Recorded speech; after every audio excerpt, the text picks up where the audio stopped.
Hey everybody, I know you've been curious about what happened since we came back from the ceiling. Well, we've been planning our escape. The first day was for sharing information.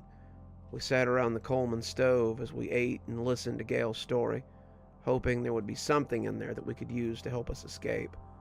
We had both been to the other side, but Gail had been there for quite a while. His insight would likely be instrumental in an escape attempt from the Dollar General beyond. And anyway, it was time for sharing of knowledge all around. Celine seemed almost bashful around him, not really sure what to say. She was glad to have him with her, that much was clear, and glad to have me and Buddy back too, but she didn't seem to be sure of what to say to him now that he was back. They hadn't seen each other in what I assume was a very long time. And though they looked exactly the same, they had likely existed for decades apart. As Gail sat, the soup in his lap forgotten about, he told us all about the ceiling. "I know you've seen it, kid, but it's like an endless black and white store. It's the store, I think. The stores we travel to are just their shapes from there. The black and white store can be whatever you want it to be, and by existing in them, we subconsciously create the stores." "But wait," I said, not understanding. You've been to the stores that I've seen. You told me as much, and I saw your mark on them." Gail shrugged. "I don't know.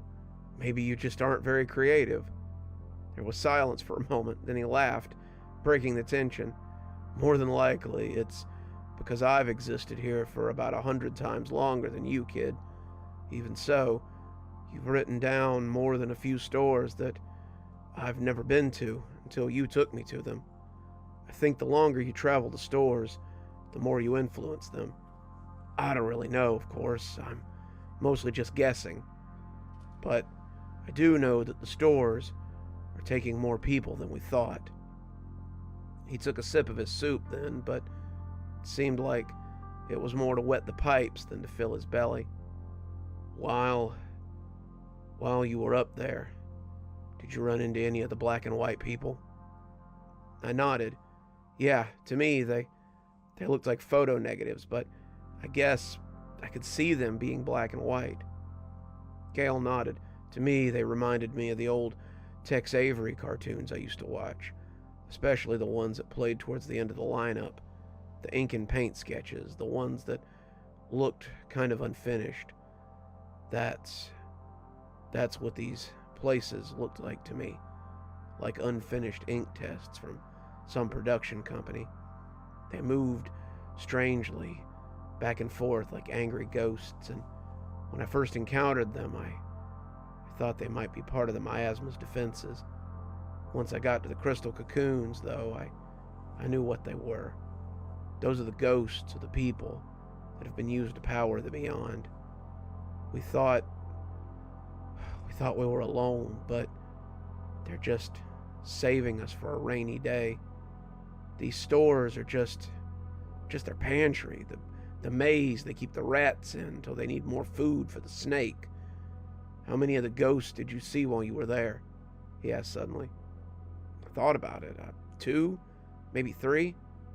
I saw about 30 while I explored, and most of them were children. He let that sink in for a moment as he took another sip of his soup.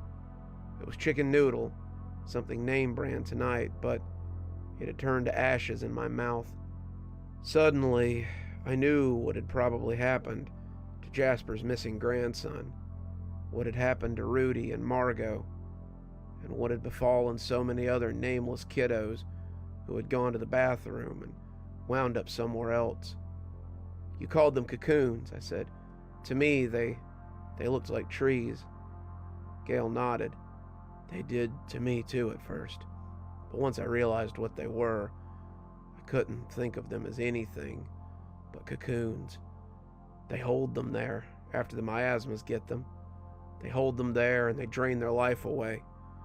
I say they take mostly kids, but I don't think they're very picky. They want life force, and They take it where they can get it. Then Celine began, looking up from her soup as if unsure she wanted to continue. Why don't we break those cocoons? We could smash them up and mess them up for the miasmas or whatever they are. Gale had started shaking his head when she started talking about busting them up, and it only got more pronounced the longer she went on. Nah, Celine, if we did that, we'd be trapped here, just like them. They'd have us cornered then, and it'd be all too easy to just use us as a power source till we were used up. No, best chance is to just escape and never set foot in one of these stores again. It's the only way to be truly safe. Once we escape, if we escape, we never go near one again. No worries there, Celine said. I think I've seen enough Dollar Generals to do me for a lifetime. Yeah, I added, and Buddy barked as if in confirmation. After Gale finished with his story, I laid out everything I had seen outside. I told them about how the miasma had been there, too. I told him about the mushroom forest and the brackish water. I told him about the strange creatures I'd seen there and how I had found the remains of Kenneth. I told him about the hermit's journal and about the rain that had hurt me. Then finally, how I'd come to be back inside the Dollar General beyond, and how I'd found Celine. They both listened, though Celine had heard it all before, and Gale just laughed as I wrapped it up. Into the ceiling and into the outside. You've just broken all the rules, haven't you, kid? I shrugged. I guess so. Celine then told us everything she knew about the journal and about her experiences with Jasper, the hermit. When I met him, he was barely hanging in there. I got him some meds. There's a store that's basically just a pharmacy, and for a while it helped him. He told me about a place after the snowy store, a place where the darkness hid something. He said there's a lot of shadowy creatures there, the miasma, and that he believed it was an important place. He thought they guarded it because there was something special there, but he was too afraid to go and see what it was. I think that's our way out. The miasma are there, but maybe if we're sneaky, we can find out what they're guarding and see if it'll help us. Gale nodded. Agreed. I think I'm more than ready to be out of this place. It's been a long time since I saw trees and grass and something other than these goddamn shelves. Well then, Celine said, we're in luck, because I might have an idea on how to fight the miasma. Gale and I stared at her like she was crazy. Even Buddy looked a little skeptical.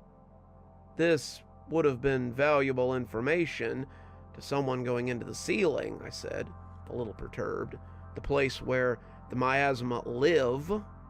Celine shrugged, looking a little sheepish. Yeah, well, it didn't seem like the time to test it. And believe it or not, I haven't really encountered a lot of miasma in my time here. I've taken steps to avoid them, actually.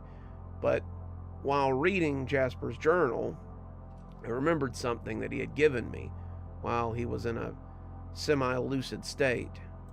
He wasn't writing very clearly by then, and the pills didn't seem to be doing a lot for his dementia, but one day when I came to visit, he presented me with a sheet of paper and said it was a first-hand account of how to fight one of the shadow creatures, the ones that lived in the ceiling. I put it away, thinking it was nonsense, but I looked over it again while you were gone, and I think he might have something. The logic is sound, at least seems to be, and I suppose if we're going to take the fight to them, then it'd be nice to have a little surprise for them. Quit stalling, Gale said. Humor and intrigue at odds with each other. Let's hear it. Well, he claimed that any light source could disrupt them, but only the point that the light was touching. He speculated that this was why the lights always go out when they come in. It's easier for them to move in low light or total darkness, which makes them more substantial. He had a diagram here too. though it looks like a bunch of flashlights taped together. He's pretty clear that it won't kill the miasma, just make them less substantial. If it isn't solid, then it can't hurt you. At least, that's what he thought. We were both nodding, but I was still a little miffed that she hadn't shared this with me before I went into the ceiling. Tested or not, I could have used that upstairs. Yeah, she said a little exasperatedly, but imagine if it didn't work. You're counting on this Hail Mary, and it doesn't work. I don't want to give you false hope. Hell, I'm still not sure it'll work. I'm with Gale. Our best bet is to sneak into this place and hope to be missed. The miasma here are supposed to be absolutely massive. Maybe they'll miss us if we can move quietly and find the doorway or portal or whatever it is that takes us back to our world. This just, I don't know, gives us options or possibilities. Something that might give us an edge. I nodded. Her logic made sense. It was definitely something I might have tried after being cornered by one of those miasma, and if it hadn't worked, it would have drawn a lot of attention to Gale and I. We would have likely not survived if they'd seen us, and not knowing had probably stopped us from doing something desperate. Buddy stuck his head under my hand then, taking away a little of my irritation as I petted him. Okay, so we needed to have a look around, it seems like. If we get the lay of the land, then we can make a plan. Get there without being seen. Gale nodded. That seems like a solid plan. We can figure out what's in there and form a plan of attack. I'd really like to test that theory about the lights, too. I think I know the perfect place for a test. Celine looked lost, but I nodded as I realized what he was talking about. The burned-out store. Gale wanted to use the burned-out store to test a hypothesis. A hypothesis that had the potential to go very badly.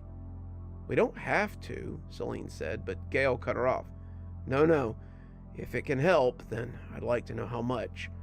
If we're going to get out of here, then we might need every trick in the book to manage it.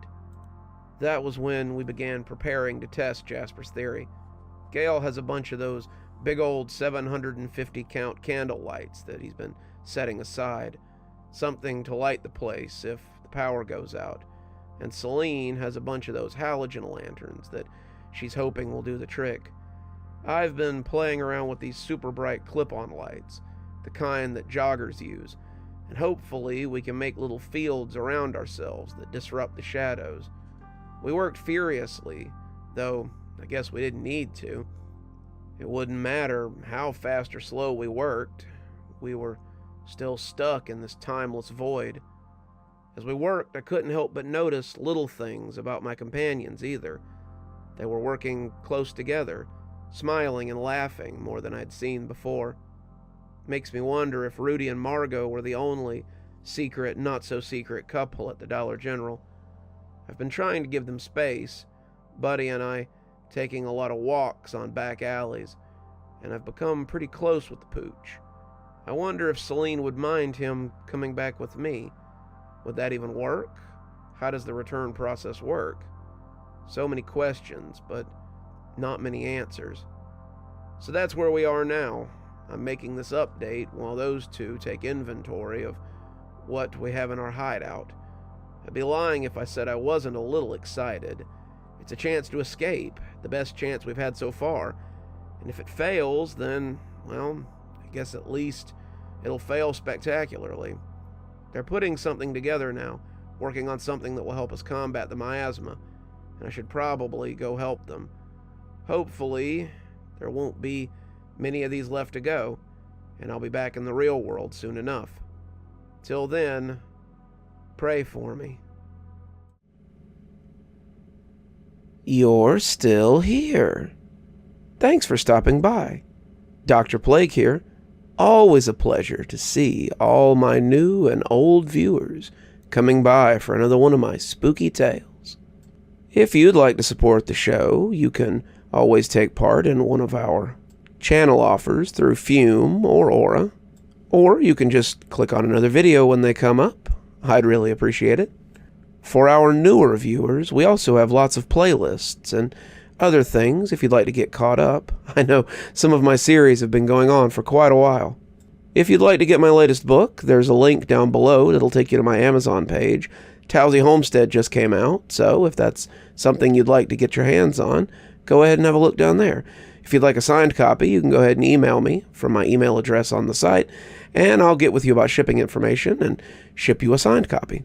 If you'd like to support the channel in a more monetary fashion, we also have membership through YouTube, and we've got a Patreon that you can get the information for in the description. We have lots of tiers and everything to suit your needs. Patrons that support on the $10 tier, that's our Ghostly Reader tier, get a book anytime I write one, signed and on their doorstep. As you may have noticed, there's a list of patrons and members on the screen, and I'd like to personally thank every one of them for taking a hand in the future of this channel. Well, that's enough for tonight. Dr. Plague, signing off. Have a wonderful evening.